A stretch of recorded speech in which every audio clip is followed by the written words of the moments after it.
again, the text line 055-991-9802. 055-991-9802. That is the number to send your text message. Also, that number is on WhatsApp, so you can save it.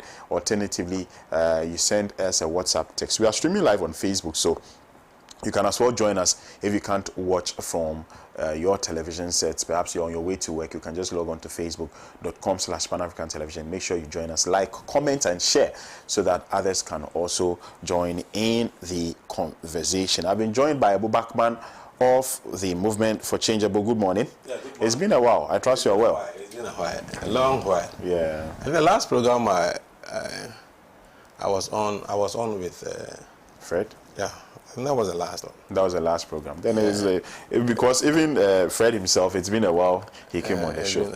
So Fred, good morning. I couldn't make it go out. I think it's been dressed up in the front door. And I'm doing well, blessed. I'm doing well. Yeah. I've been busy. How is Sandro Kofi, Akpafu, Lulubi, Likbe? How are they doing? Well, we know we are very patient people. We are very tolerant in the face of everything. We have taken our destiny to our own hands and see how we can provide our lot for ourselves. And so everybody is doing very well in the constituency. Let me say good morning to our chiefs and elders, the people of Sandro Kofi, Akpafu, Lulubi, and Likbe, the young people, my NDC people, and everybody else. Yours truly will join you soon. So we continue the good work we are doing. It's sad. I think that we really need to go back into the future, look at this whole thing about creation of districts and the rest. If you create a district and it doesn't come with, development, then it becomes an exercise in futility. And I can say, as I sit here right now, that if you go to our place, there's nothing to point to that since the district was created in 2019 or created in 2021, thereabouts, this is what we have been able to do, Even the very house that is housing the assembly is a rented apartment. I'm told they wanted to do something. It's been at the foundation level since nothing's happened. The road network in the entire place is terrible. There's no single road you can point to that for this one. It's more trouble, maybe with the exception of Bakwa to Bala Road. The rest are all terrible. And it is raining now, so you can imagine what that means. Farming activities is hampered in several ways. People cannot access their farms and all that. So there's so much that needs to be done, and we are praying that God will give us the strength and the wisdom and the network to be able to see how best we can bring all we have gained over the years to bear to uplift, especially the young people of that particular area.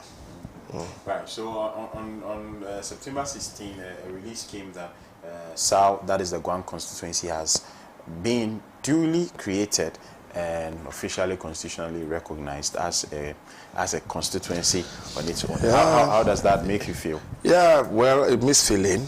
One thing is good that finally they've done the right thing. From the second perspective, we are in a democracy, and one would have thought that we allow the rule of law to be the thing that leads all of us on. But everybody knows what the people of that particular, the Guan, went through. No fault of ours. Other people participated in petition. Government decided to create a region. We all embrace it one way or the other. Then we were carved out of the whole municipality. We were promised a district and a constituency. Eve of election, we were told to hold on. And then after the general national elections, they will create a constituency for us. We waited, not until the 2nd of August 2023 that the CI was laid in Parliament, and it matured I think on the 30th of November last year, which means that the constituency now has officially been created for us to participate in the event. I would have thought that looking at the brouhaha and all the concerns that were raised, the electoral commission would have at least, officially put a statement out, a single statement announcing that the Guan constituency has been birthed. Unfortunately, that didn't happen. I saw a few statements that they issued, and then maybe at the tail end, then they'll just put one line over there, or everything will take Guan to be part of it. And a lot of people who don't know that is the same area we call SAR, that we are referring to as a Guan. So SAR is an acronym, for Sandro Kofi S, Akpafu, which is an A. Then the first L is Lolobi, and then the last one is Likbe. So that's how the SAR came about. But after consultation with the chiefs and the elders and everybody, the official name that has been given to the place is Guan constituency. Right. Right. I want to, and this is the final question on this one before we officially start the show. So you were talking about how it delayed so long before the CI was laid in Parliament. I think last year. Second August. Do you think that was intentional? Do you think it was intentional that, I mean, some powers actually decided to delay it because if elections were conducted in that region, especially if voting trends and pattern was anything to go by, then it means that the NDC was going to have that seat and they would outnumber the MPP in Parliament? Well, it's not a matter of I think or believe. It's a reality. You know, government of the day thought that we were going to win the elections of 2020 massively, win both parliamentary and presidential. Now, the elections were over for them to realize that they had won parliament with only one seat. And as you rightly said, if you check the voting pattern in that particular area since 1993, we have always voted, you know, for the NDC. There's no two ways about it. If elections are conducted in the Guan constituency today, NDC will not get anything less than 80 to 85%. If we are conducted today, 80 to 85, 90%, NDC is going to get it. And so elections were over. Then they realized that they were leading with only one seat. Yes, rationally, like our people say, who holds a stick and allow the snake to bite him? You know, but is that right per the Constitution? Is that part of the rule of law? And so they kept on assuring us they will do it, they will not do it, they will not do it. We heard a lot of things from behind the scenes. And I've said, and I'll continue to say this, when I said my MP people are not happy with it, but it's the truth, that if what happened in the Guan area had happened in any part of MEP stronghold, i.e. Ashanti, they would have created it even before anybody could blink an eye. So it's a deliberate thing that they can keep their majority in Parliament, and that is why we're treated as second citizens. The whole place was neglected. Better late than never. I believe that God is going to strengthen us, and we are going to have a model constituency for people to come and look at. That's right. Right. So Honorable Fred Agbenyo is the parliamentary candidate, NDC's parliamentary candidate for the Guan constituency. They have been without representation in Parliament for the past 3.5 years, something the Speaker of Parliament describes as the biggest blotch on the 8th Parliament. Now, I think that Professor Azar's description of it is very, very, very apt. He says the cardinal sin. The cardinal sin. The cardinal of the sin Fourth Republic. Of the Fourth Republic. Wow. Right. Let me officially welcome the Greater Accra Regional Communications Director of the New Patriotic Party, Abdurrahman Sabo. Raji Sabo, good morning. It's been, it hasn't been a while. Last week you were here. Last Friday you were here. Yes. I trust you're fine. Inshallah, by the grace of Allah subhanahu wa ta'ala. A special Friday has always been a special day for we, especially the Muslims. Yes, and I hope that it's going to be a fruitful day. Yes, inshallah. And I'll let me take the opportunity to also congratulate my brother for his... I hope you went through primaries. Yes.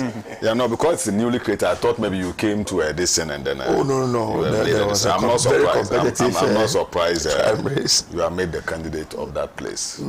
And I pray and hope that you fulfill and what the hopes and aspirations of the people. You pray that the NPP parliamentary candidate. Why are you doing this? I don't know what to tell you. You are not getting me. Bless. What I'm saying is that... Listen. No. Let me. Everybody in Ghana knows that. We have only one candidate. You have one leg in Parliament. We have only one candidate in this. You only need affirmation. Yes. When I say I hope and pray that he will fulfill the hopes and aspirations of the people within that particular area. When I've won, is that it is already a public perception. And a public knowledge. No, it's perception and knowledge because they are yet to go into an election. We have never conducted an election in that particular area. But as we speak today, it's a perception and knowledge. Of public view that that place is a stronghold of the NDC. So nonetheless, if the NPP candidate emerges victorious in that particular area, I'm an NPP person. Yes. And I know what the NPP as a party and a government will do for the people of that area. But I don't know what the NDC as a party and a government if they are able to get that particular opportunity, will do. So it is my hope as a friend to wish him that way. Do you get me right? But nonetheless, that does not mean that MPP will go to sleep. Do you know what I have told my candidate? Do you know what I have discussed with my candidate? And do you know the contribution that I've made? He doesn't even know. That's not a question. He doesn't even know his candidate. That's not a question. That's not a question to ask this morning. This is a common way. It's something that we have to debate about it. Fred is sitting there. He's the next MP, if you like, of the area. And so I wish him well, my brother. Yes, I wish him well. But I believe the people of Dolobi and Edison are Democrats. We shouldn't just watch them that way. Of course, there are people who also want to look at the, the presentations of all the candidates within that particular area and see who best fits their interests. Yes, so I mean we shouldn't forget of that particular decision. They are not people who that because it's NDC. No. No, it's not about NDC, of course. They are going to look at the competence of the people who are presenting themselves and their track record and everything. And I believe that, inshallah. No, inshallah. Apart from that, I don't know. Let me tell you, MPP and NDC, we are brothers, so it's just that we don't agree on certain things. But there are so many things that we agree. All of us come together to agree. What I mean, things that serve your interest together. You agree? No, yes. Serve the interests of Ghanaians. Of the two parties. No. In fact, the parties are not in power to serve their interests. I am not part of the The parties are not in government to serve their interests, but they are in government to serve the interests of the people. Mostly. They are in government to serve their interests. Mostly. So your party... we don't have political party. Ours is not political. It's a movement. It's a movement. Yes. So your movement, what is your interest? All like mine to serve the interests of this country. We don't have political party. Right. Thank you very much. I don't expect you to say that to serve your interests. Kofi Ataka is the Deputy Head Corporate Affairs of the Ghana Tourism Authority. Tomorrow is your birthday. Tomorrow, 28th September is your birthday. Happy birthday. Hey, Bless, yesterday was your birthday. 2 days ago was my brother, belated happy birthday. Thank you. I pray that the good Lord. Thank you. Amen. The good Lord. Let me pray for you. Why are you hurrying? The good Lord, I'm listening. You see, I'm sure that's what I want to say. And the mind's preempting it. That this year, the Lord will assist you to choose. And join the men's club. Yes, interestingly, today is my daughter's birthday. Oh, nice. Siba. Yeah, Siba Agbenyo. Today's her birthday. Yeah, she's 7 years today. She's 7 years today. Yeah. Nice. Yeah, so we wish her well. We wish you well. Amen. And catch up quickly. Do the needful. You know, when you're a handsome young man like this, it's difficult to choose, right? I'm telling you. Yes, confess. Your girlfriend is watching you. Right. Let's guide you. Let's quickly get into today's issues. Sudan's army launches push in Khartoum. Interestingly, last Friday we had the same conversation, except that it was from the angle of the United States. They calling for a ceasefire, but there's a new development. Sudan's army launched artillery and airstrikes in Khartoum on Thursday in its biggest operation to regain ground there since early in its 17-month war with the Rapid Support Forces, that is the RSF.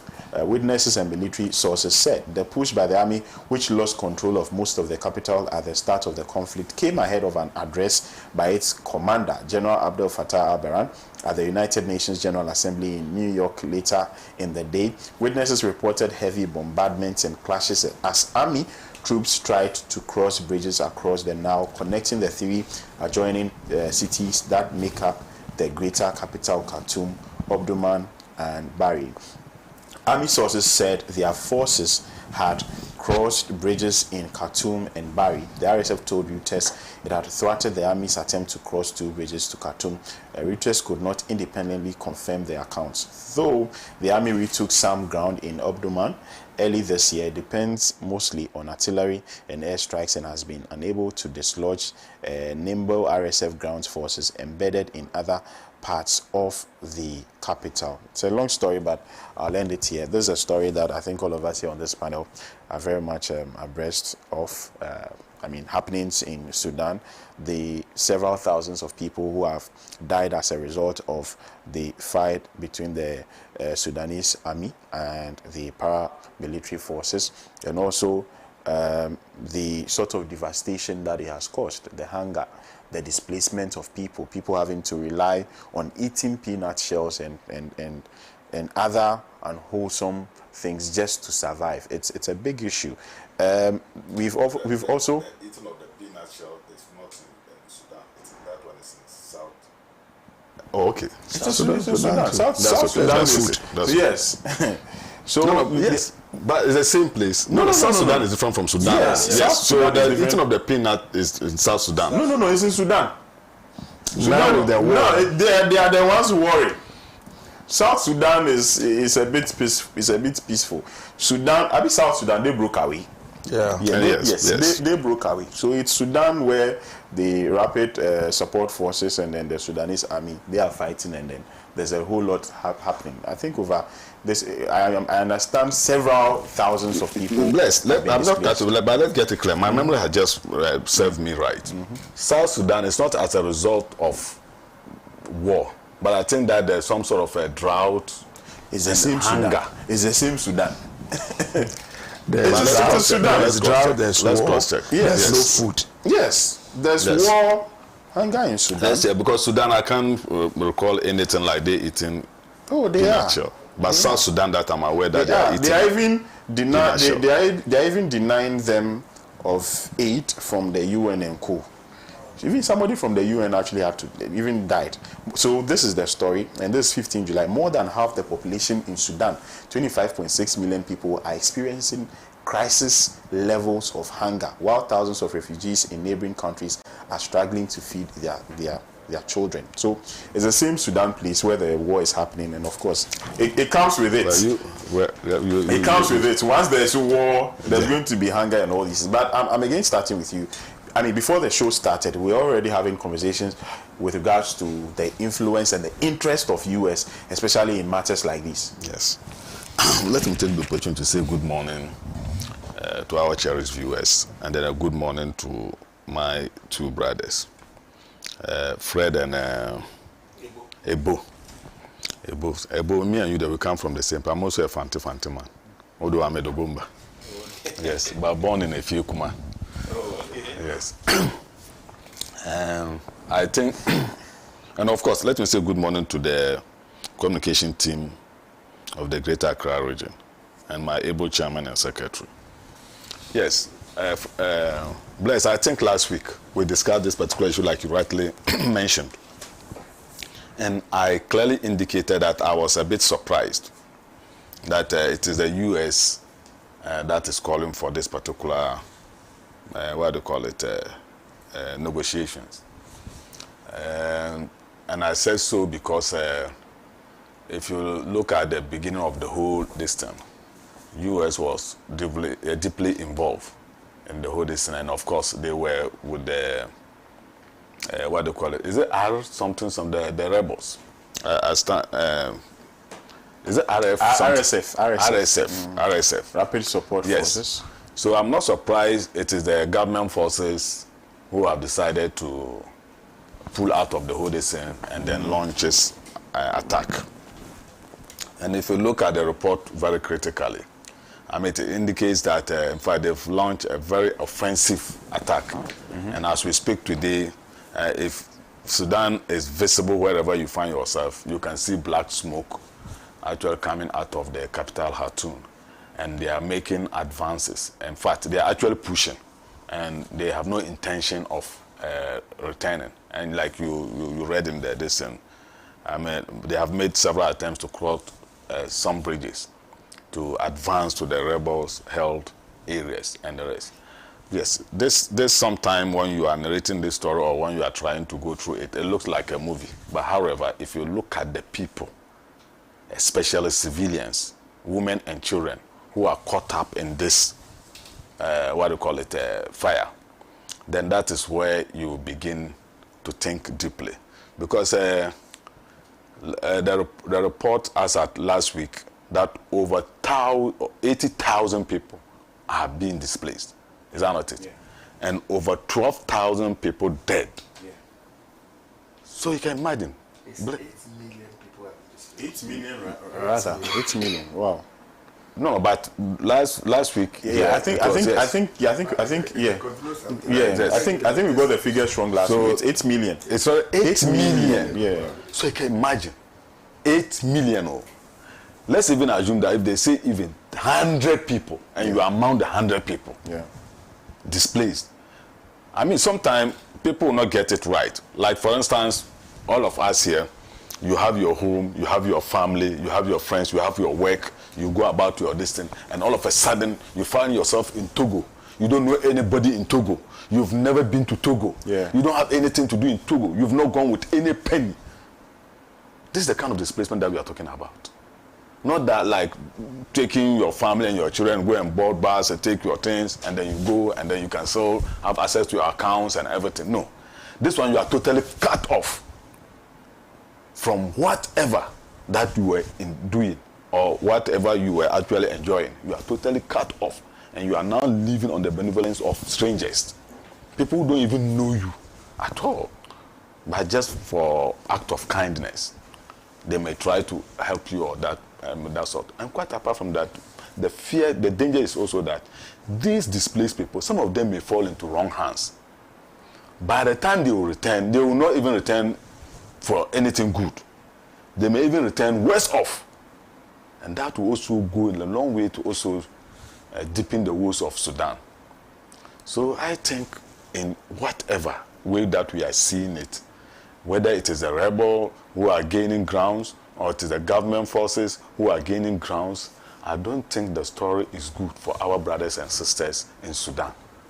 I have always said, and I think it is high time one will begin to study this United Nations, this and then what do you call it, these regional bodies and the rest.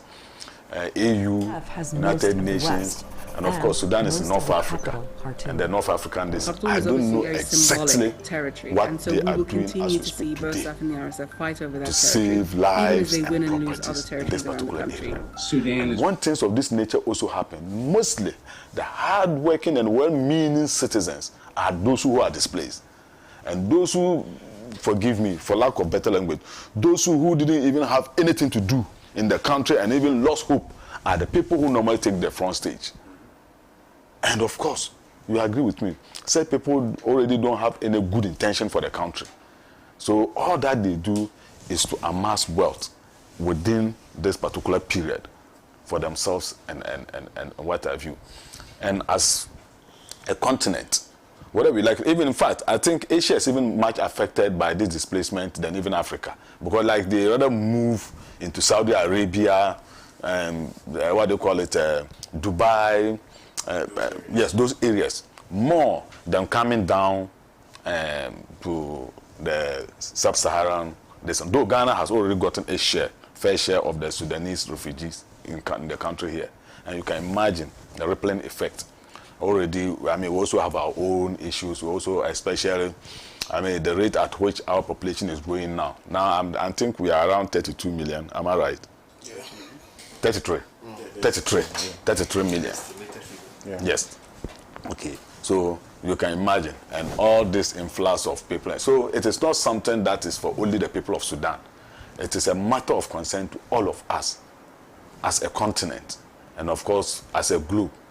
I think there is a need for these regional leaders to set up and then find a lasting solution for the people of Sudan, so that they can come back home and go about their normal duties for the livelihood of their families and, of course, of Africa. Sudan is an Asian country, and Sudan has also contributed a lot in terms of education to the African countries. As we speak, even today, there are so many foreign students in Sudan studying various fields of studies and the rest. And all these people were caught up. I think the beginning, Ghana was not spared. Yeah. Yes, I mean, we have some few Ghanaians caught up in Sudan and other things. I don't know their state as we speak now. Yes, so there's nothing much that I may say about Sudan, but to pray for what they call peace in Sudan, and also to pray for divine solution for the problems that are actually hunting the people of Sudan, and also hope that at least they will find a, you see, I don't want to go deep, but if you look at the genesis of the whole issue, sometimes when you even say you pray and the rest, there's something drastic that can be done to bring all these things together. Because Omar al-Bashir, as we speak, was already somebody that was not wanted by the West. In fact, he was more or less like an enemy to the West. And they did everything possible. In fact, it didn't start today. It's just that the overthrow of Omar al-Bashir just escalated the whole time. Right. But he was able to keep things in control until he was overthrown. And the very time he was overthrown, I came here again, sat on this set, and then said that it is not something good for the people of Sudan. And if you don't take care of what happened in Iraq and elsewhere, it will also happen. And look at where we have gotten to. Right. Thank you so much, Alhaji Sabo. Mr. Agbenyu. Where do we even start from? Sudan. I think that Sudan has been in the news for the wrong reason for far too long. As Alhaji rightly said, anybody who is a student of history and African history knows the position of Sudan as far as modern civilization is concerned, and the development of Africa is concerned, ancient development of Africa. And so when you wake up and you hear about the happenings there, it gives you a cause for worry, and one will ask himself, where from all this issue, the conflict we are experiencing over there, it's all about governance. It's all about who will be in charge of the nation of Sudan. That is what they are fighting, nothing but just that. Who should be the ruler, who must not be the ruler. So a former ruler goes away, then he forms a junta, a militia group that is loyal to him. Then the city president today also have the state army that is standing by the state and for him. And so these two bodies now cannot coexist in the country, because the former general also thinks that he still have a stake in the country. So how do a military group go and take almost half of a capital? They are in charge, they are in control. The state has no influence. Naturally, the cohesive force of the state will be brought to bear. And that is where we are now. And you ask yourself, how did the militia group become this powerful that they can stand and fight the state? This is not the first time we are seeing anything like this in an African country. You remember Nigeria and the Boko Haram group. The number of years it took them. I'm not even sure, as we speak right now, they've been able to curtail that issue completely. It is still in there. Sometimes they're able to stand against the state army. They are even more sophisticated than the state army. They are able to face them, boot for boot. It's the same thing that we are seeing here right now. But the sad thing about that is happening is the innocent people, oftentimes who are the most vulnerable, the young ones, the women, they are the most vulnerable. They are defenseless, they cannot do anything, and so they have to be running for their lives. Now, survival is becoming a problem. To even get water to drink has become a problem. To get food to eat has become a problem. And for a country, a huge country like that, 8 million people to be displaced. They don't have a place to sleep. They don't have a place to do anything. And so currently they are just at the mercy of the weather. It's so troubling, it's so worrying. So if you are going to fight this war for all these years, and you bring the entire country to its knees, where are you going to get the resources, as it were, to rebuild the country? Me, when I discuss these subjects, I say it with a lot of pain in my heart, because you cannot discount the influence of the West in all these things that are happening. Because really, in Africa, how many of our nations are manufacturing all these sophisticated weapons that are used for all these wars? Do we manufacture all the guns, the artillery, do we manufacture these things over here? So how do these things enter into this country? Who supervise? Which route are they using? Who are the beneficiaries of this war? And oftentimes when all this is done, the country is brought down, go and see the people who rush in quickly to say, we want to help you to rebuild. And then by the time they help you in the name of rebuilding, they have left you in perpetual poverty. And they've taken over all your natural resources and everything that you have as a country to be able to move and develop. So it is very, very, very worrying. And that is why, as a continent, we need to go back to the basics, where we have come from. This whole issue of we having an Africa command, I think that it is very, very important that we need to look at it. we need to look at it. That Africa, we need to be able to take our destiny into our own hands. That's the only time we can look ourselves in our faces and say that the path we are charting is not good. Because whatever affects one country affects the rest of us. You know, you go to especially most of this foreign media, they will not talk about Sudan cities now without mentioning the whole of the African continent. And so they create impression to those who don't know that what is happening in Sudan, for instance, now is cut across the entire the continent of Africa. We are in war, we are fighting, there's nothing good happening over here, we are still living in a jungle, we are still behaving irrational. That's the picture they portray of us. So that people out there continue to see us as people who cannot just think for themselves and be on their own and do things for themselves. I think that is very, very, very troubling. Somebody must be able to call the two factions to order. You know, and the only group that should be able to do a thing like this well, which should be talking to the United Nations. Yes, we are all members of the United Nations, but where is Africa's supremacy? Where is our authority as a continent? What has become of the African Union, African United African Union, right? AU, right? Yes. What has become of the AU? Where is the influence of the AU? Where is the power of the AU? How is the AU able to move in and invite these two factions to say, come, let's sit around a table, let's find a solution to what is happening in Sudan? You know, it's as if we are too quick to go and hide under the table, and then we are appealing to everybody, begging everybody out there. And unless and until we come to the realization that the very people we are too quick to run to, thinking that they are the people who can help us for our problem, for them, you can remain in this in perpetuity, because as long as you remain in this state, it helps them in several ways. Right? Because they don't want to see you develop. They don't want to see you come up. They want you to remain in poverty. They want so that they can take advantage and control of your natural potentials. So your oil is in their hands, your gold is in their hands, your timber is in their hands, everything is in their hands. You know, so your children, your children's children will be slaves forever and ever. You live in your own country and have no control over anything that is happening in your country. You understand? So when we have come to South Africa, and especially the new generation, we need to rethink. We need to rethink. It must not just be power at all costs. And so we will fight for power at the expense of the very people we want to govern, at the expense of the very natural resources that we want to protect. So if you have gone to war, we have killed everybody, we have destroyed everybody, because by the time you finish, the next thing that follows war is pandemics, disease issues, health issues. So your health sector eventually will crumble. You know, you have to spend so much money now to try to treat all these people, because all the machines that they are using, all the things they are using, they are polluting water bodies, they are polluting the air and everything.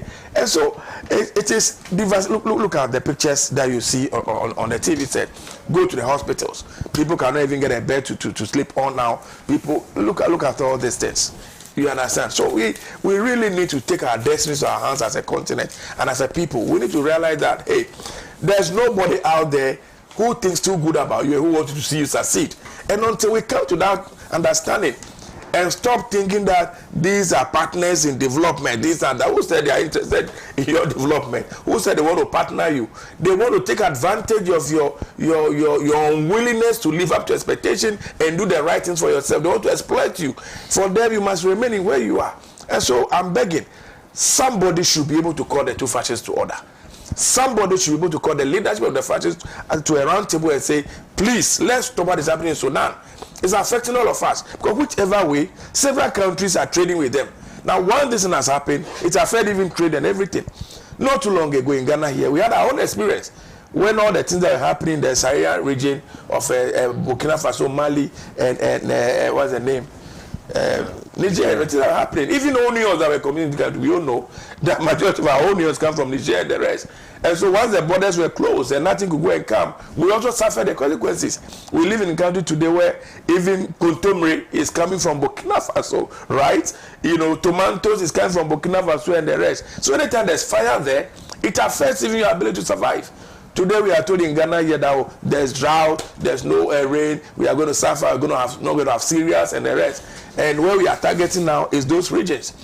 And I have been watching in recent time closely what is happening in Burkina Faso, what is happening in Mali, and what is happening in Niger.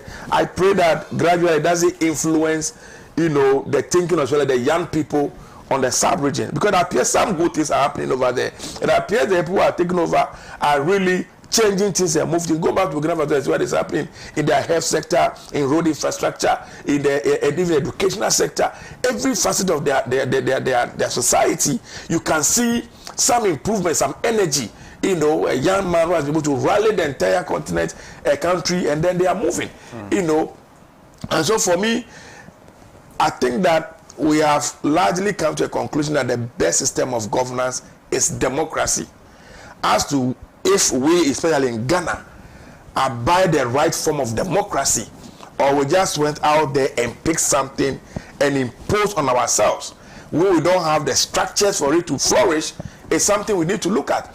But as long as things continue to go as they are now, and people continue to lose faith and confidence in the democratic system, the next thing people start thinking about is that, well, if democracy that we have so much cry for cannot help us, then let's go back to what others are doing. So if Mali becomes a good example, if Burkina Faso becomes a good example, if Niger becomes a good example, then everybody knows, okay, then let's go and emulate them.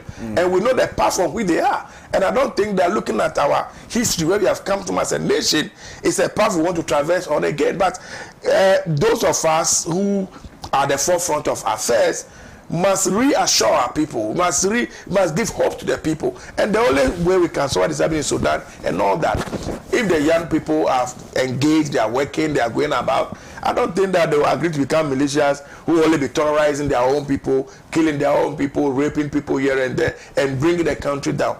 Anytime you see that level of conflict, war, and the rest, it's only presupposes that the majority of the young people are unemployed, there is poverty, people are angry, they have not seen any future, they are hopeless, and so it's either I die today, or if I don't die today, I'll die tomorrow anyway, so let me fight and die today. That is a portrait, and that's what we are seeing now. So my conclusion on this is that AU, the time has come for you to rise up. Stand and be counted. I don't like this when I hear we are running to the United Nations, we are going to the European Union, we are going here. No. We sat on this continent of Africa, and today it hurts me what we took Gaddafi through in Libya, everything. Look at the nation of Libya, how it was when Gaddafi was there, where we sat back and we worshiplessly for him to be removed and killed in a bastardized, and the way they did. Now look at Libya. Look at what is happening over there. So did we go? Did we come? Right? And so for me, I want to plead with the people in Sudan who may be watching us this morning, and the people whose voices they will listen to, that please let us move in there. It's about the African continent. It's about the black race. It's about we being able to take our destiny to our own hands and do things that will benefit generations yet unborn. This is becoming too much for us. Anytime you open this foreign news now, go to BBC, go to CNN, go to Al Jazeera, it's all about the negative image of Africa. They are fighting, they are killing themselves, they are eating granules, whatever. You know, it's just like all the news you hear. You know, I beg, it's not our interest, and then we need to do something about it. Right, thank you very much. Very well said, Mr. Fred Abinyo. Abo? What else should I add? I believe that if United Nations, United States, Arab League, and AU really want to end this conflict, it will come to an end. If they really want to end it, if they really want to see this conflict come to an end, it will happen. But they are all looking on, pretending as though they want it to end. That is why the leaders themselves must begin to think, the military leaders and the rebel leaders must begin to think that they are destroying their own country.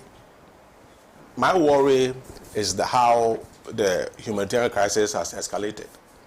I mean, if you have a country where 8 million people are displaced, it's quite disturbing.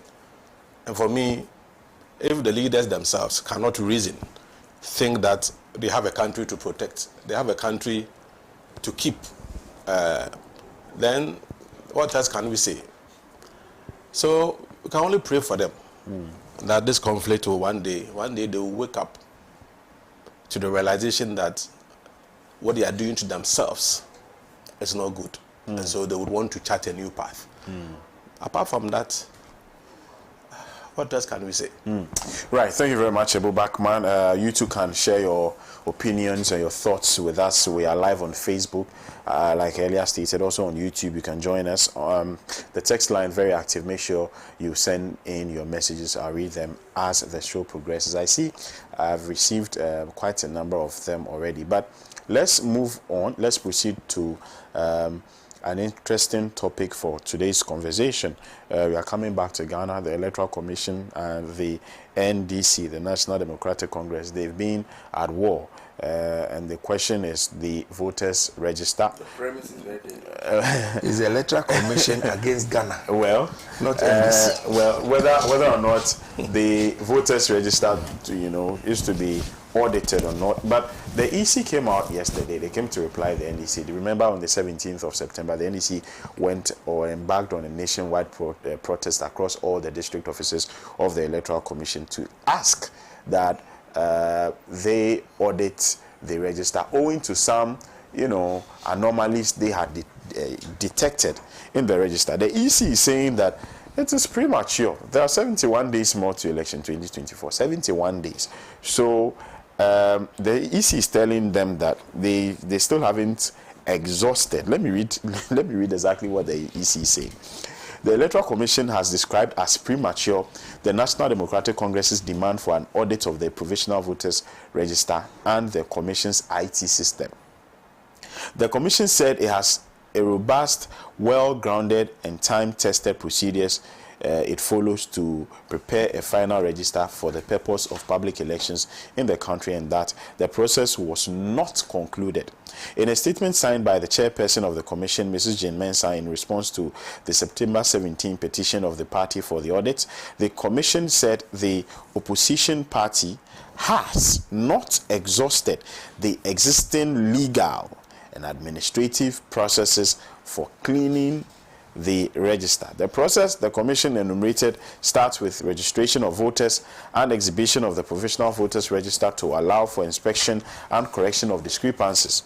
It is followed by the sittings of district registration review officers to hear and rule on cases including objections, review and authentication of provisional register by officers, and implementation of their decisions. A long one, but This is the position of the Electoral Commission of Ghana. They are not budging. They are not going to kowtow to the demands of the National Democratic Congress.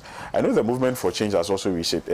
We've also added our voice. Yes, they've written to the Electoral Commission of Ghana. They've been, and you made some suggestions. Yes. You suggested some measures that the EC should employ in order to ensure the sanctity of the voters register. But I'm starting with Fred on this one. What next for the NDC, especially after this response from the Electoral Commission of Ghana? It appears they are not budging. You'd have to wait a little longer. Premature. So when if the EC is saying it is premature, when will it be time? So especially when we have just 71 days, 2 months and 11 days to the general elections. A child who said the mother will not sleep, himself will not sleep. See, this country is bigger than Jim Mensah and all those guys put together and the entire generation. We shall not, and I repeat, we shall not sit back and watch Jim Mensah, Boss Masari and those guys bring this country down. Ghana has come a long way. We didn't get here just by mistake. People suffered, people paid for it, people lost their lives. For us to agree after 1991's referendum that we're coming back into a democracy. When we all agree that we no longer were interested in a military governance and that we want a democracy, we did a referendum, we subsequently produced for ourselves a constitution, an electoral commission was set up. And those who remember, in 1993 when we were going for elections, go and check even the voter register that we use. That time in 1998, we had conducted a Federal Assembly elections. And so the register that was compiled for that particular disassembly elections was the same register that we took into this thing. I remember you go to the police stations, and in some cases, the names were written in pen. And that's how we went through that election. When we finished, my brothers in the MBP wrote what they called a stolen verdict and said they were not part of the parliamentary governance for that particular 4 years. They abstained. We took up the challenge because we love Ghana. We did everything. By 1996, when we go for the election, through the IPAC, that people now want to poo-poo, they don't even want to sit down to hear. Yes, IPAC is not the creation of the constitution, but it's a convention that has assisted us and has helped us to come to where we are now. How we move from the handwritten ballot, what's the name, voter register, to now the black and white. How we move from the opaque ballot boxes to transparent one. We now had an album with black and white pictures. By the year 2000, we went for the elections. We are now migrated from the black and white to now the colored album. So our electoral process has gone through, a lot of transformation to have brought us to where we are now. Those of you who practice law, they say that the judge said he would prefer to keep one innocent person than to throw thousands of people in jail for nothing. We have identified an anomaly with the register. We spoke to the electoral commission. They admitted and went further to tell us that even their officers who were involved, they have interdicted some of them. We are saying that we have gone through the register again and we have identified more challenges. We captured everything on a hard drive and we gave it to the electoral commission. They collected it.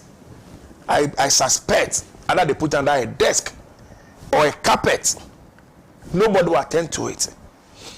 Everything you say, this lady called Jimenez say she will not listen.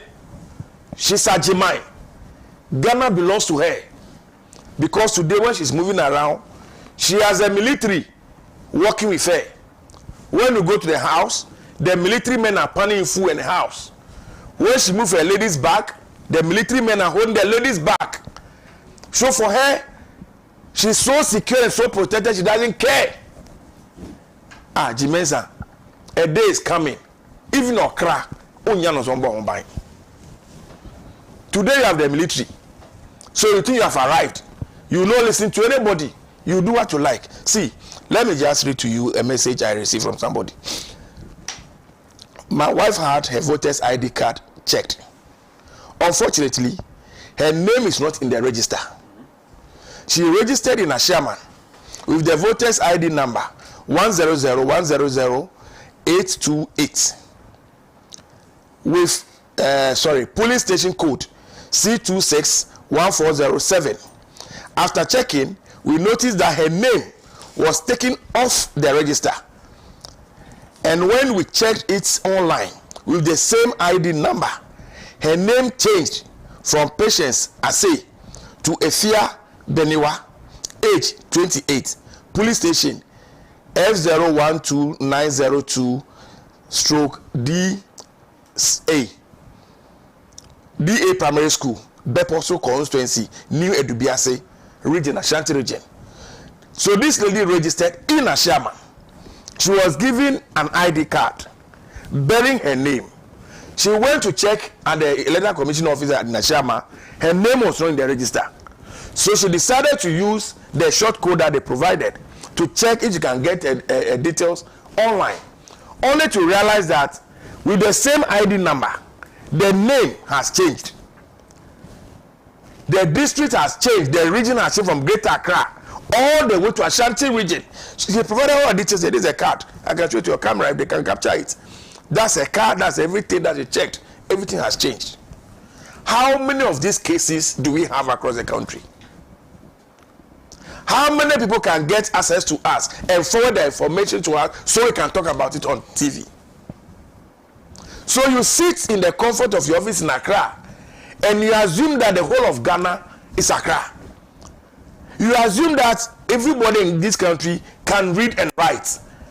And so if they have a challenge, they will pick a 2, 3, 4 cars and go to a district office to go and report to a district director. You don't understand the economic challenges that people are going through in this country. You don't understand the road infrastructure and the distances that people have to cover in order to be able to get to the nearest district offices to transact whatever business they want to transact. And so when we draw your attention that there are problems that you yourself have admitted, that is true, that your officer can sit in the comfort of his office and transfer voters without their knowledge. Blessed, without their knowledge. So I am here right now. I have registered in my Guan constituency where I vote at Kpafodomi CMB branch. That is my branch where I vote. That is my polling station. Then on election day, I get there, my name is not in the register. Then my name has been transferred to wherever it is. And who do I complain to at that time? And you say, oh, we have done exhibition. And that's why you have done exhibition. But you and I know that during exhibition, it is not everybody who is able to go to the station to go and verify their details for several reasons. It's either they've traveled out of the jurisdiction, somebody is sick, somebody is going to whatever it is. And so they may not be able to go and check. And so if we are drawing your attention that these are the problems we have identified, we are forwarded same to you. You are not acting on them. Can you open up? Let's get an independent body to come in. Let your ICT and your IT department sit in. Let all the political parties bring their IT gurus. Let's sit around a table, pick the register, and go through the register and audit it. Just be sure that the document that we are taking to the elections is the right document. Is this too much to ask? Is it their pocket money we are going to use for this exercise? Are we asking Jimensa to go and sell his property and come and sponsor this? Has the government of Ghana said that they don't have money to provide for this particular exercise? Why does she have a problem with it? What are they hiding? What are they scared of? That when we do the auditing, it will come to the fore. The Ghanaians will come to know of. If they are not hiding anything, and they think that the claims you are making are not legitimate, that the claims you are making are lies, open up the system. Let's go and do the auditing. Let the whole of the world and Ghana see that, okay, we have done the auditing, all the claims that NDC and the other parties are making are not true. We were in this country prior to the 2016 elections. We saw the demand and the pressure that the then MPP in opposition put on the Electoral Commission. Subsequently, a commission was set up under JCR, what is it name? Justice JCR Crab, right? Yeah. Crab. All the parties were invited. You recall before even then, Alhaji Baumia had gone to Alisa Hotel after the allegation that they made that there are several thousands of Togolese on the Ghanaian register. It turned out to be false.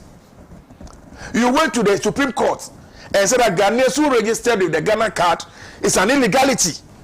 And that Ghanaian card, national insurance card does not prove anybody's nationality. The Supreme Court ordered you that the Electoral Commission should remove all such names from the register. So everything that you demanded for, everything that you call for, including the compilation of a new register in 2020, is part of all the money that we spent in the name of biometric and everything. A new register was compiled. We are not asking you today to compile a new register. We are not asking you to throw the register we have away. All we are saying is that open up the register. Let us scrutinize it. Let us be sure that the document you are taking to the elections is a wholesome document. It's a document everybody can trust. It's a document everybody can have confidence in. So that whatever outcomes come from the elections, all of us can accept it in good faith. Are we asking for too much? Is this too much for the Electoral Commission to do? So what is this arrogant portrait? What is all this behavior for? And who do they think they are? See, I've been saying that there are people who have followed elections in this country all these years. I don't know how many districts the Mensa knows in Ghana.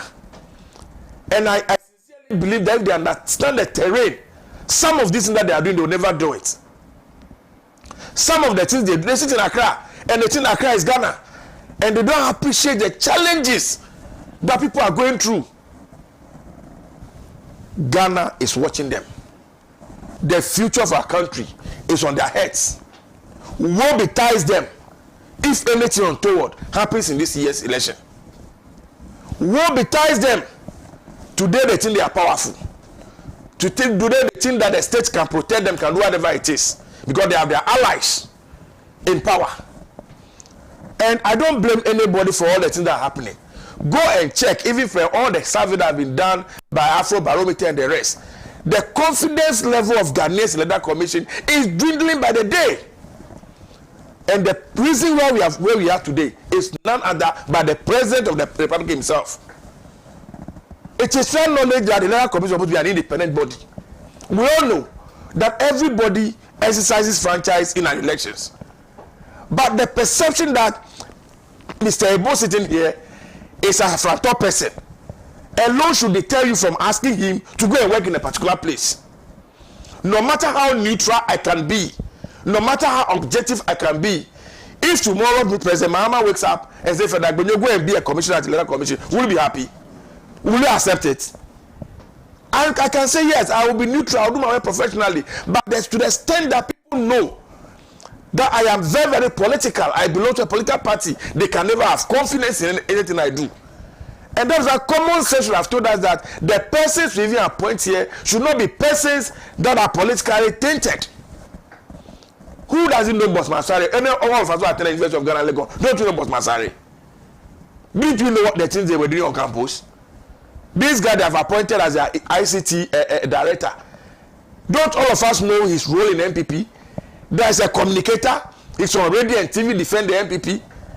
And there's nothing that breaks that disturbs me, like when we wrote to the Council of State about this particular gentleman. That is a political person, well known. His videos are available, TV, radio, everything. The Council of State chairman wrote back to us saying that they have gone through his CV and he's qualified to do the work. And I was scandalized because the chairman of the current Council of State was part of the people who promulgated and wrote the 1992 Constitution. And he knows the reason why the Council of State was created in the Constitution. And he knows the role they're supposed to play. And yet these old men, they sit there, they see no evil, they hear no evil, they don't see anything. Why are we doing this to ourselves? Why can't we build a system that all of us can be confident in? What do we have to lose? What can we lose if we do this for ethics audit? What are we going to lose? Who is going to die? Why must this become an issue that we must talk about, debate, and scream and shout about? You have invited me for come a program. I said, "Bless, I don't believe in this." You said it is the case. Okay, fine. Then let's show it to a boy and a laddie to confirm what you are saying is true or not. That one, is it too much? Is it too much? We are not saying give the register to us as NDC to go and determine the veracity or otherwise of the register. All we are saying is that bring in an independent person. Let all of us sit around a table. Let's put the register down. Let's go to the register. How many days will it take us to do that? When we are going for the exhibition, you give us the register less than 24 hours to the exhibition. Less than 24 hours. We have more than 36 million polling stations across the country. And yet our IT department sat down, they went through the register and were able to identify these anomalies. And so if we say, please open up, let's go through it. Maximum 2 weeks, we have finished this auditing. If there are any corrections to be done, we'll do the correction, we go to an election. What are you scared of? What are you hiding? What is in there that you believe that when you open up, everybody will see and get to know, for which you don't want to do it? And everybody, I've heard some chiefs who have spoken about this, I've heard pastors who have spoken about this, I've heard a civil society organization, almost all the political parties with the exception of MPP. And so G Mensa and MPP, they are the only people who are right.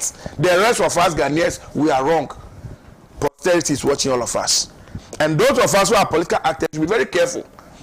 We should be very careful. When you are in power, you think that, oh, you have control over them. Whatever decision they take, it favors you. So, oh, you'll be applauding them and be urging them on. Whether you like it or not, no political party in a democracy will remain in power forever and never.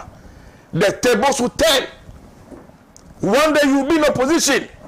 And when the pins start choking you and piercing, entering into the marrow, Don't open your mouth and scream. Go and hide under your bed and cry.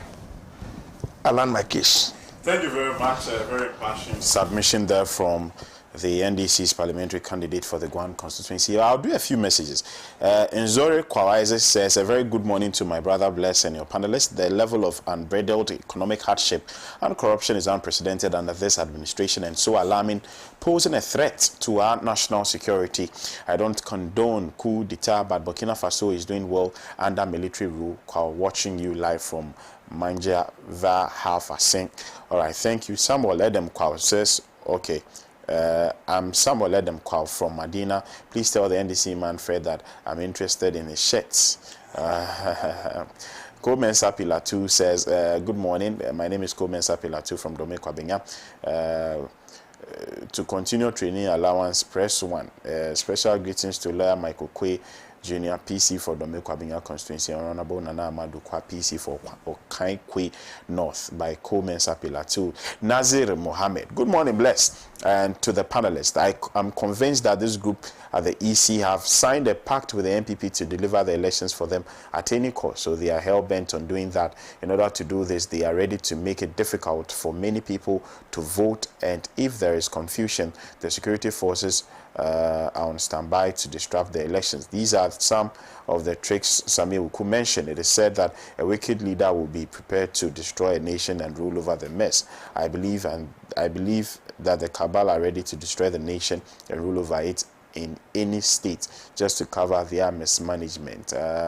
This one here also is coming from Yusuf. Yusuf says, good morning. Good morning, Yusuf, and many thanks for doing the watching. Good morning, Bless, and your panelists. Is the MPP man saying Nanado is an astute? Oh no, I don't think that is the message. Good morning, Bless, and your panelists. I don't know if MPP and the Electoral Commission work together. They are always speaking for the Commission against NDC. Is it because they have their members dominating the EC office?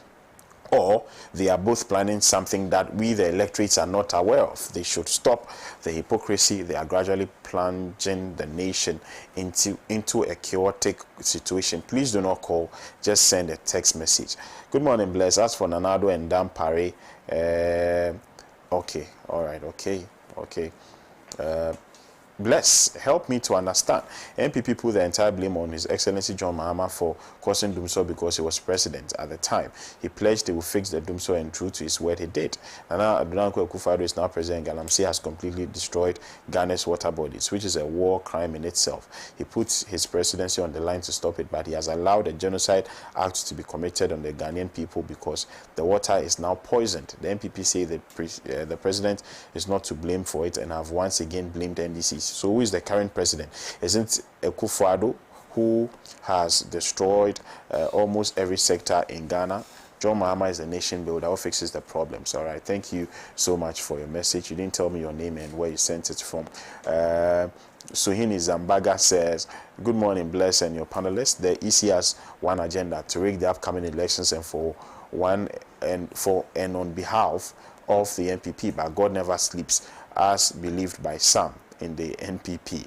John and Jane for President 2024. Abdulrazak Suleiman Zambanga, CAC Branch Communication Officer, Shaiman Constituency. Thank you so much for your messages. Let me now turn my attention to Ebo Bachman of the Movement for Change. Ebo, like I earlier stated, the Movement for Change has written to the Electoral Commission as well. You were suggesting some measures that you believe the Electoral Commission of Ghana should quickly employ. I'm trying to get that release from the Movement for Change. I think I have it here. The chairperson, Electoral Commission of Ghana, headquarters Accra, the Electoral Commissioner, I write for and on behalf of Honorable Alan Chemanteng, independent presidential candidate, founder and leader of the Movement for Change and Alliance for Revolutionary Change. The M4C have noticed with deep concern report of compromised data in respect of the current voters register that the Electoral Commission is preparing for the 2024 general elections. The EC has accepted the authenticity of reports of poor data control and has indicated that they are currently conducting an internal exercise to rectify the anomalies under reference. In spite of the Commission's efforts, the manner and process of remedial action remains in serious public contention. Therefore, given that the integrity of the impending electoral primary rests on the functional quality of the voters register, M4C proposes the following measures in support of securing universal acceptability of the voters register. And then the measures came in. The establishment of a high-level technical working group chaired by the EC with representatives of candidates cleared to contest the general elections. The technical working group would agree on the process and procedures for a full and comprehensive audit of the current voter register. It's a long one. It's a long one. But let me quickly come to you, Ebo, on the concerns also of the movement for change. Yeah, Bless, we have a nation to protect, whether you like it or not. We have a constitution to preserve. And we have a nation to develop as a people. And so we shouldn't, at any point in time, sacrifice the future of this country on the whims and caprices of any political party. That we shouldn't do at all. In fact, we shouldn't dream of protecting any party against the state. What is important for us is our country, not a political party. Countries exist without political parties, and they are doing very well. So what is important for us to protect at this stage is the country Ghana. And let me tell you, let me do a bottom-up presentation here. Let me tell you the danger of having a system that is being controlled by a political party. I mean, electoral system that is being controlled by a political party, like the way we are having it now. Now, what we have is not the Electoral Commission of Ghana. It's the Electoral Commission of MPP. And let me be honest with you on this one. The Constitution, by way of how it was promulgated, how it was done, allows the president to appoint people to the commission. And so that in itself is a false start. Until we amend the constitution, that is going to continue.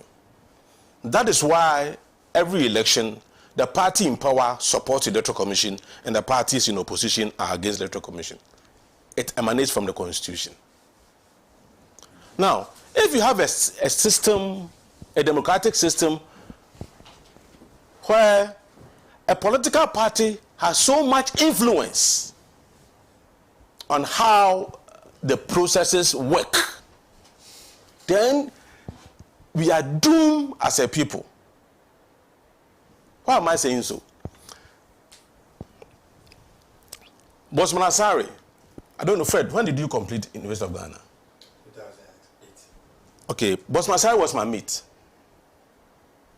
If we were in Legon Hall together, we were on the E block together. In fact, we played Legon Hall football team together. He's died in the wool MPP. There's no two ways about it. I'm the one speaking, so you should know where I'm coming from. Apiahene, as Fred said, is a known MPP communicator and IT person.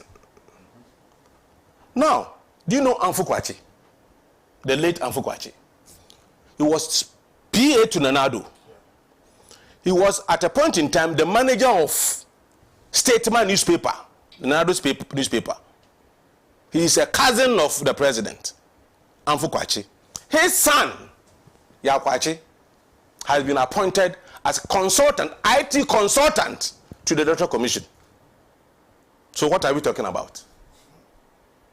If we have such situation to persist, where a political party can have that level of manipulation and control over our electoral processes, what happens is that that political party can decide not to develop the country. They can decide to allow Galamsey to fester. They can decide to allow corruption, like the way we are seeing it, to go on.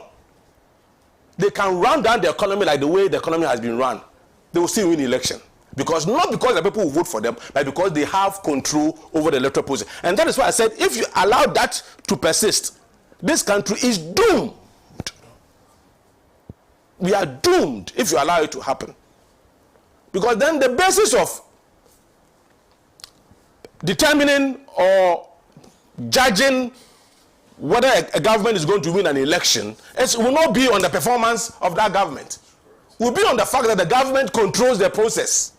That is why, in the face of abysmal performance in terms of management of the economy, in the face of galamsey, how galamsey is killing people, can you imagine somebody? Do you know what women go through when they get pregnant? A woman will carry a baby for 9 months in the womb, only for the woman to go and give birth to a baby who doesn't look like a human being, because of these galamsey issues that we are having. I mean, look at corruption. The fact that in this country today, we are not able to play football. Football nation like Ghana, we're not able to play football on our pitches because people have mismanaged resources in that ministry. I mean, as recently as I think 2 months ago, right, when we hosted All African Games, yes, how much was spent on food? $50 million, not cedis, dollars. On food for 18 days for people over 3,000 or 4,000 people. I mean, which serious country would allow this to happen? To the extent that even accreditation, common accreditation, A4 sheet, or how do you call it? This white sheet, laminated sheets. They said it cost, how much did it cost us? $4.5 million. That minister is still there. You see the minister. And look at all the corruption issues. A guy, one of the Furates, who was given a contract to work on a Sipon stadium and other. I mean, look at what is happening in this country. If in the face of all this, they still believe that it is possible, they know why to say it is possible. It's not because they have performed, but because they have control over the system. That is why every Ghanaian must have interest in respect of what happens to this election. And that is why Mr. Alan Chamantina has added his voice to the voices that are calling for forensic audit. A comprehensive one for that matter. We can't sit down for a political party to hijack the country. Yes, we know how they became, some of them have become so rich overnight. We know. And so they would want to continue being rich and impoverish the people. They want to continue that. And must we sit down as a nation for a system that we ourselves have agreed should be the basis for our governance? A political party hijacking it, then using it to consolidate itself in power, even when they are not performing. Must we get to that? Let me tell you, if we are to make this country ungovernable with demonstrations till the Electoral Commission is done the right thing, we should do it. The only way MPP will have hope to even cross 30%, the only way they will have hope to even cross 30% is when you allow this to happen. But we shouldn't even allow it to happen, because do you know why? It is not about the NDC, it's not about MPP, it's not about Afafanto, it's not about any political party, it's about Ghana. And Bless, do you know the root cause of all this is the kind of system we are practicing, the winner takes all system. I've been asking this question. If these politicians, if it is their monthly salaries that they will have to depend on, like the way doctors, teachers, nurses are dependent on their monthly salary, if it is only their monthly salary they are fighting to have, do you think they will be doing some of the things they are doing?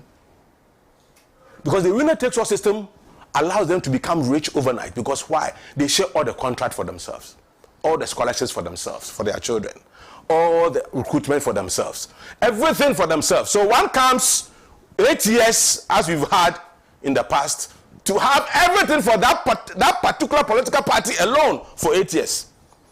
So now what we have is that thing is so sweet, I don't want to leave it. One says, if you chop, make I also come and chop some. So that has been the issue. That's why I'm saying that it is the system. It is the system that is killing us. That is why some of us believe that where we've gotten to as a nation, enough is enough of this political football between NDC and NPP.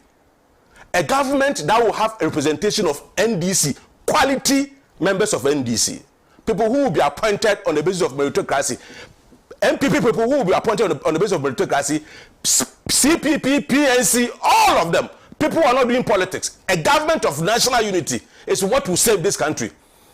I had a call for an interview from Ashanti region, and I had not heard that Honorable Haruna Iddrisu had made a point that the winner takes all system is what is killing this country. It is true. It is what is killing this country. Why? People who have never worked before after university have mansions and they have cars. And because of the system. That's why they are prepared to kill to get power. Do you think they will kill to get power only to have 3,000, 5,000, 6,000 salary like the way doctors are paid, or teachers are paid, or nurses are paid? In fact, we should be very serious. Unless we just want this country to go through the cycle of 8 years state capture of these two political parties. Because the system permits it. The system allows it. The system is what is making it possible for the political party to have the kind of control they have. Until you break the system like the way Benin did. And now Benin is being considered one of the fastest growing economies in the world. A country that exports only cotton. They call it white gold. We have the gold itself in Ghana. Africa, number 1 producer of gold is Ghana. Number 7th in the world. 195 countries in the world. We are 7th in the world in terms of gold production. We are number 1 in Africa. Bauxite. We are number 3 in Africa. Number 11th in the world. Manganese. We are number 3 in Africa. Number 5 in the world. Cocoa. Number 2 in Africa. Number 2 in the world. How can you have all this and be poor? It's the system. That is why a businessman will go in Benin, will go and borrow money from the bank to do business and pay interest of 5.7% interest rate. But a businessman in Ghana will go and take loan and pay more than 30% interest rate. 40%. We are jubilating with inflation of 20%. The government has done well. Inflation in Benin is less than 2%. It's the system that works. Leadership and the system. Right. That's what we need to change in this country. And let me use the opportunity to salute Kwame, KOD. The kind of work he's doing in Oti region. Kwame, I salute you. I know you may not be watching me this morning, but I'm telling you, the kind of energy and the vibe you brought to this campaign, it's amazing. And we will encourage you to do that. Next time, I will join your team. Yes, we need to change the status quo so that Ghana will rise again. But I just want to tell Kwame to leave Oti region. Where should he go? Kwame, you can go to Ashanti. You can go to Eastern. If I just focus on energy, that is where the danger is. Around Sabo has written like 5 pages. Responses and 5 pages. This kind of politics, I don't like it. Around Sabo, let's hear you. Why does the NPP appear to be supporting the Electoral Commission? Before that, I disagree with you, Fred. Kwame comes from the region. And in fact, even I sat here last week and I said that for him to start his campaign, he should go back home and be accepted there, and then they will help him propagate the message. And I believe that's exactly what he's doing. So wish him well. He will not come to your territory, don't worry. He will not take anything from your territory. You see, it's quite interesting. You are saying that I've written about 6 pages. I beg you, this is...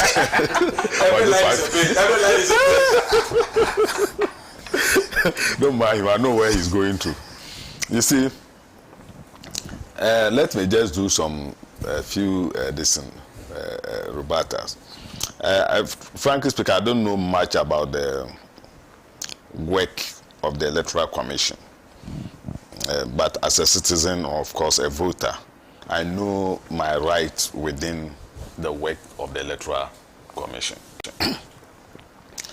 But I find it difficult to understand or assimilate this particular assertion raised by my brother Fred. A name changed with the same code to a different region, the code is still the same code, but it's just the name that has changed. I know, within the little knowledge I know about electoral commission's work, is that even every region has its code. Every district has its code. Every polling station has its code. And even electoral areas have their codes. How are you getting me? So these codes are linked with the voters, what they call it, ID card. So personally, I vote at Nuria polling station in Nima. You get me right? So when I come with my ID card, they don't look at my name. The officer is there. They don't look at my name first. They look at the code to make sure that, yes, this is where I vote, before they go and look for me in the voters listen, the booklet. Is that not it? Sometimes they just look at your reason and say, oh, you don't vote here. And if you are lucky and the person is professional, say, oh, go to this particular place. That's where you vote, and other things. So this one, I find it difficult. The second difficulties that I am finding here is that the very electoral, the EC, who wants to do what, put it in quote, like some dubious work here, is able to provide you with a code to authenticate, and it's the same code that you use to realize that the name has been taken to Kumasi. I find it difficult to link these two. I want to do something dubious, and I've gone ahead to do it. And again, I've contradicted myself by giving you a source how to find out that I've done that. I mean, very difficult to understand. This is the first time in this country that we now have a code that you can sit in the comfort of your home to determine where you vote. It's not the first time. Well, if it's not the first time, but it is the first time that it has been made. In fact, I can't remember. In fact, if you say it's not the first time, but I cannot remember in any particular election year where the citizens were educated that if you want to know where you vote and the rest, dial this number or enter this code and other things. I cannot. In fact, even as we were speaking, I was going through the archives to just find out some news items on these things, and I could not find anything like that. So that is just one. Then the other issue too has to do with the propaganda of Bosman Assad. To be frank with you, me until he was made the ECDC and this buhaha about him came, I've never known him personally, because I'm not a student of Legon and the rest, and I've never come across him anywhere. And even today, if I meet him on the street, I will not be able to make him up. To be frank with you, I will not be able to make him up that this is the Bosman Assad that they are talking about. Though I've seen him on TV severally, but I've never made an attempt to capture him on my mind or something like that. However, you say he's a member of the New Patriotic Party. Mm-hmm. And we have legal system that is very robust, works very well. That indeed, if you have evidence, all of us, you are doing a disservice, because I know any political exposed person should be there. So if indeed you know that he was an active member of the New Patriotic Party, to the extent that he was a patron on Legon, Tescom patron on Legon campus, and you keep on saying these things, and you've never provided, because at least I'm a member of the New Patriotic Party, and I can go ahead to provide my ID card as a member, a registered member of the New Patriotic Party. We have sympathizers. In fact, in party membership, we have founding members. We have members. You know, right now I cannot go through that. We have founding members. We have members, activists. We have members. Then we have sympathizers. So, founding members, activists, even these ones, these two.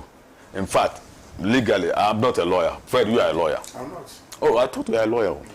Oh, then maybe you are becoming one. Or you're on your way to become one. You see, But at least I know founding members and activists, for them by law, they are already exposed because they do purely politics. By a member, somebody can be a member, but it's not even politically exposed. Although he has membership card, all right, because before you be a member, you should have a membership card. Correct. Is that not it? So I want to know of all these things, which category, maybe it could be an, what do you call it, a sympathizer. He was a patron. No, that's what I'm saying. So have you ever produced his membership card? Or have you ever traced? Because no matter what, when he was having his dealing on campus and the rest, he could have done certain things with his card that you could be able to trace and know that, yes, this is a proof that he's a member.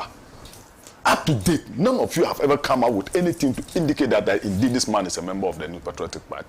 I have been in this party not today. In fact, I've never voted any party in my life apart from MPP. This year, you're not. And I've... Pardon?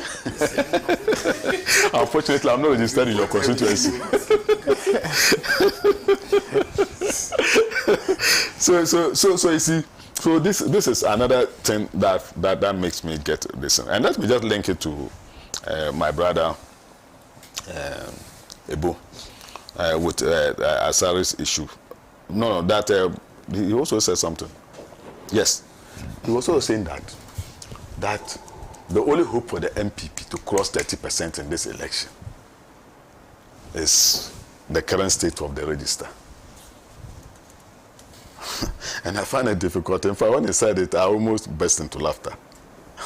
Because I can never remember in any election conducted in this country, whether MPP in power or in opposition, and scored less than 37%. No, please. Let me speak. No. Of course, you are speaking. Of course, from the way you spoke and the rest, then you are speaking with some sort of records that MPP has ever scored less than 30. I never said that. I never No. But of course, but we are going to make inferences into what the statement like that. And I'm saying that at least, if not anything at all, even in opposition, as a party, we have never scored below 37%. We have never. So let's recount. So what has happened? That today, if the election is genuine, we will not score up to 30%. Because will take 20%. Because of the economic situation, what is happening? That's what I want to say. Let's proceed. To be fair, you didn't interject. So. Okay, yes. Oh, by his power, we have to interject. So then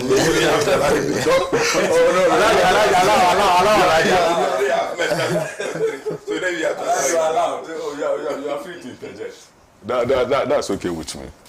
You see, so I find it difficult to understand. So that statement, in fact, in itself, I mean, from the beginning, Krano, does not make any decision at all. Then now, that one Yao Kwache, I don't know him. address the register. You don't know. I'm telling you, because you have misinformed the viewers here, and I need to clear all those things. How come the register? Because most of you ran away from the issue itself. He ran away from the main issue and was talking about the economy and when we're talking about the register. So for you wait, me, I'll come to the registers. I'll not go anywhere. Then I'm just responding to you people. You see, that one Yaokwachi is a consultant. Is that not it? IT consultant. IT consultant. That's true. To the EC. Yes, I'm not disputing that because I don't know anything about it. But I'm just trying to rationalize something that is being said here. That the father used to work with Nanado. To be his personal assistant. Personal assistant. It's a cousin. So, but he used to work. That is the main lesson that here. You were not talking about the cousin. That the son is his Ekufado's nephew. Yes. No, let's become. You are even making the case worse, bringing the family relation there, because I'll give you an. Oh yes, you are even making it worse. You are making your stand worst.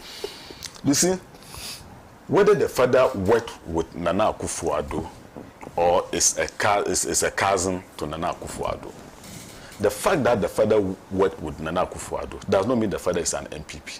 Hey, no, please. Then you don't know him. You don't know him. Please. No, but you said misinforming people. But you are misinforming people. Then you don't know Uncle Pache. Let you come. You have never known him. When you were saying all you this, didn't know him. Look, I have every reason to interject you, but I kept quiet. I had every reason. In fact, you mentioned that you're the right person. So we let's leave it like that. Listen, what I want you to understand here is that the fact that he's worked with Nana Akufo-Addo, or the fact that he's a cousin to Nana Akufo-Addo, does not make him believe in what Nana Akufo-Addo believes in. I know this one there, I mean, it is logical, this and that, we are logical reasoning. According to Alaji. So Alaji, the fact that you are in the NPP does not mean that you believe in the NPP. Then look, where you are putting you even mess up the whole thing. Let me tell you something. As we speak here, the man is Akufo-Addo's personal assistant. By virtue of the fact that he's a member of the NPP and believes in the virtues of the NPP. This is where sometimes I have problem with you. When they said all these things and the rest, you never had interest in interjecting all the rest. Please. But you can't contest the truth. So have I told any lie here? Can you? I've not said no, I'm only asking. You people should just stay calm and let me finish with you people. Let me finish with you people. Let me tell you. One, as I said here, I've always mentioned it here. If you go back in Tamale, in fact, my house, about 85% of them are NDC. So they're 93. No, please. They're 93%. No, it can be. Are NDC. The community that I grew up, even today, when I go, those that I live with, those who even I died, those who are very close to me, 80% of them are NDC. Has it made me NDC? You are NDC. No, let's become. Has it made me NDC? The same house that we have, and I've come from, where I grew, where I live, in fact, they are the first people they will call when something happens to me today. Has it made me NDC? So where are you getting this logic from? Alaji, you are NDC. The young man is an independent person. Alaji, you are NDC. For God's sake. Alaji, you are NDC. I'm putting it to you that you are NDC. In fact, even my mother, the one who gave birth to me, was NDC before she died. She was 100% NDC. But that does not make her. That did not make her somebody's mother.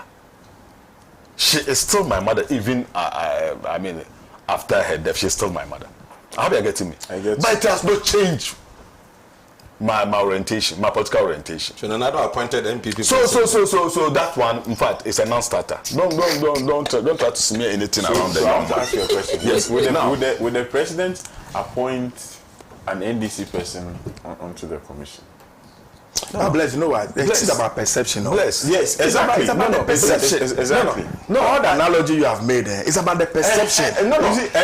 Sometimes it's good we put it in that context. If you say sometimes the person will qualify. But then also, you people put the listen as if it's a deliberate something. It's deliberate. The guy That's is deliberate. Please, it's intentional. Please. I am full-fledged MPP here. I don't believe you are MPP. I don't believe you are MPP. You see, now let's come to the register. You see, I asked a particular question here. Because to me, to a large extent, I agree with the NDC for the call for the audit of the voters register. I agree. About Emma. Oh no! Ask what about 710 more. Whatever I'm going to say is we have concluded the issue. You see, because yes, we need to go into this election with a very clear mind, devoid of any malfeasance, as far as the voters register is concerned. Everybody should have confidence in the voters register. However, I don't think this is the first time we are going for an election. There has been always processes that we go through before we get to the D-Day. I asked this question here last week, that per the norms, when does the Electoral Commission normally do audit?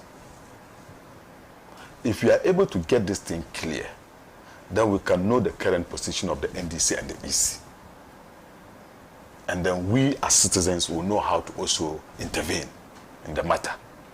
and then see who is holding up something or who is, doing something different from what the public is aware of. And secondly, I also said that experts have come out to tell us how auditing is done. Is that not it? That even before an external auditor comes to your firm, like let's say Pan-African TV, they don't ambush you. They will inform you and give you time, and even sometimes, if they give you a date, you can request for an extension of the date based on what you think you're supposed to put everything together before they come, so that you don't have any excuse to give them again. And I even gave an example that even if a salesperson at a company sells an item, he will issue a receipt, but that does not end it.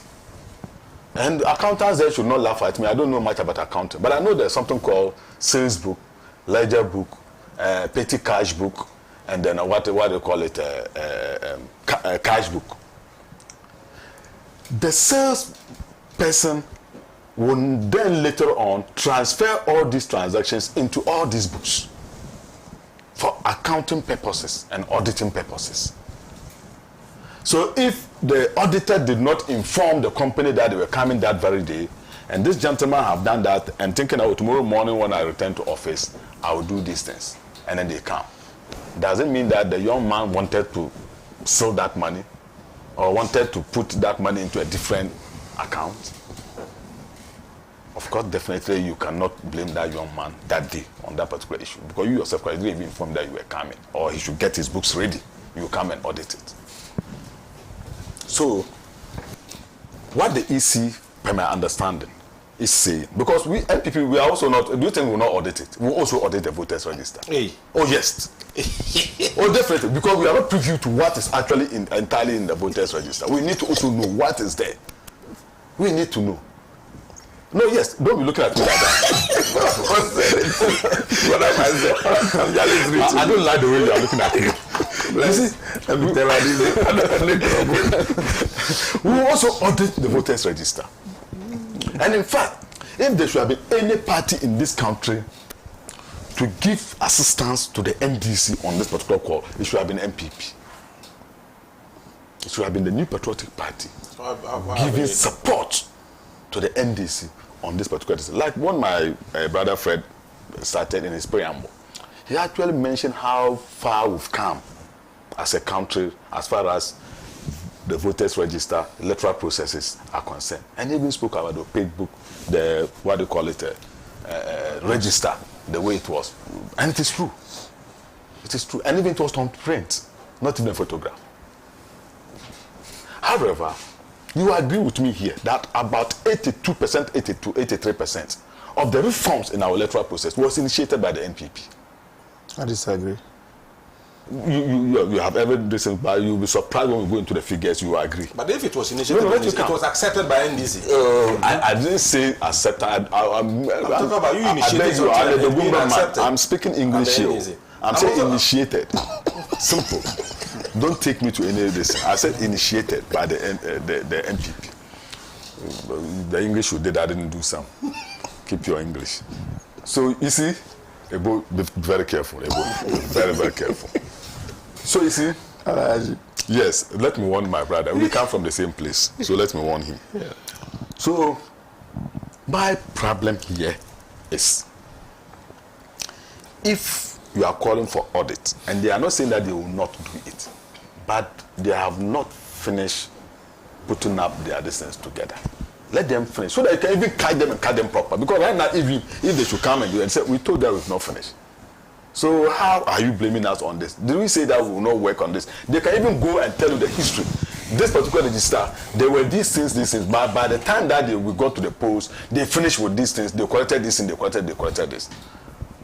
I hope you are getting me. Yes. So, the NDC, I don't know exactly, and I know these people, I know the way they act.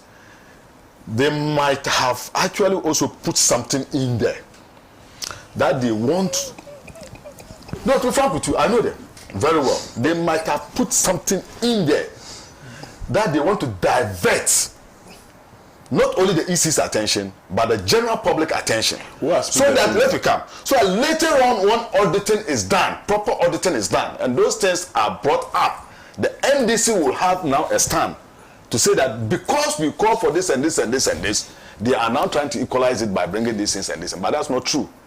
That's not true. I am telling you, I know you people. I know the way you are. This theory. I know. Oh, no, I'm telling you. Yes. You might belittle it here, but I believe those who are very experienced in our electoral processes will understand or will go with me. How are we keeping custodial register? No, let me come. How do I compare the register? Let me come.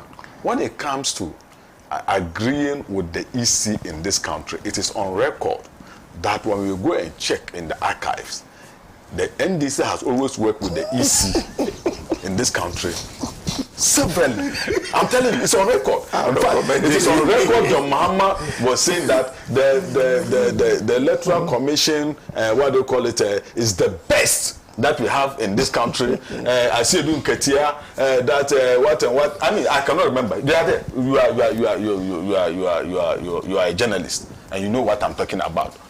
Their leadership, their past chairman, the immediate past chairman, Ofosu Ampofu, all of them trying to let people know that the EC can never do anything wrong. They are the best that we have in the system. What has changed today? What has changed? Just because you see, Dogumbes have a saying that he who slaughters human beings will never want to lie down prostrate, because he knows that, or he thinks that when he lies down, somebody will also slaughter him. Because they feel that what they were doing with the EC, the MPP is also doing the same thing. We are not like that. We will allow the EC to work independently. Hey. Oh no, yes. And like I told you, we have allowed the EC to work independently because that's why I'm telling you that we as a party, we are also preparing. When the EC finally finishes its work, we'll call for the audit. Right. But because we know the process, and we know that we have not gotten to that stage, that is why I keep on asking this question. If we are able to tell in the past when the EC did audit and others, then I think we'll now know the standpoint of the NDC. Right. That whether they are right or wrong. Right. So the NDC should help us. Right. And then also relate to other issues of this matter. That this is how it was done, this is when it was done. Why this time round it has changed? Then now Ghanaians will now understand the NDC better. Right. Thank you very much, Alhaji Sabo. Let me do a few messages. Our time is already up. Good morning, Pan Africa TV and your panelists. So the police officers have arrested the demonstrators who were demonstrating against those who are polluting our water bodies and destroying our forests. But they have shielded the government officials, the government appointees, and their kingpins. Oman Ben Krayani. Do we have leaders who have the country at heart? The Chiefs, Peace Council, Catholic Bishop Conference, the Council of State members, and what have you? From Amos in Afsinfo. So thank you, Amos. This one here says, good morning, bless. The Constitution is not responsible for our woes since UK has an unwritten laws, but the laws there, but there's law and order there because the British rulers are law-abiding, unlike Ghanaians, where we have a looting brigade that's determined to plunder state lands, pension funds, forest reserves, water bodies with impunity. Let's call a spade because former presidents use the same laws without abuses, unlike the political mafia here. This came from Ken Williams. You asked me to pause and then read the message. I'm doing that now. Good morning, Ken Williams, and many thanks for always doing the watching. The MPP shouldn't forget that my mother in the remote village doesn't know what a short code is. Imoru from Logu. Thank you, Imoru, for your message. Alhaji Hamza says, good morning, my brother. How can the EC be trusted when we have a deputy commissioner in the name of Bosman Asari who described the largest opposition party, the NDC, as a danger to the democracy of this country? Mr. Stephen Tete is also out there telling the NDC that even in 2016, the voter register was full of plants and animals. And don't forget, he was part of the commission. And these people are still at post. This can only happen in Ghana under this wicked government. Thank you, Alhaji Hamza. Many thanks for always tuning in. Hamza. Yeah. Assalamu alaikum. Okay. Evans Aya. He adds it. Evans Ayaribila from Zebila in Boku West. Bless, what is the banter for? If the EC decides to call for chaos, we'll welcome it faithfully. It's annoying when we turn on our TVs and all the discussion is the register in which the one responsible resists what the people said will help. The NDC have only one duty to perform this election: protect the will of Ghanaian voters. Stop the hate. Okay, thank you very much. My time is up, but before I go, let me once again wish the the time is up. The time is far up. Let me wish Kofi Kakra Kusi, who is the Deputy Head Corporate Affairs of the Ghana Tourism Authority. I understand tomorrow is your birthday. Happy birthday in advance. This one came from George Vene Yorson of Pan African Television. Thank you so much, gentlemen. Ebu Bakman, Alhaji Abdurrahman Sabo. He agrees with the auditing.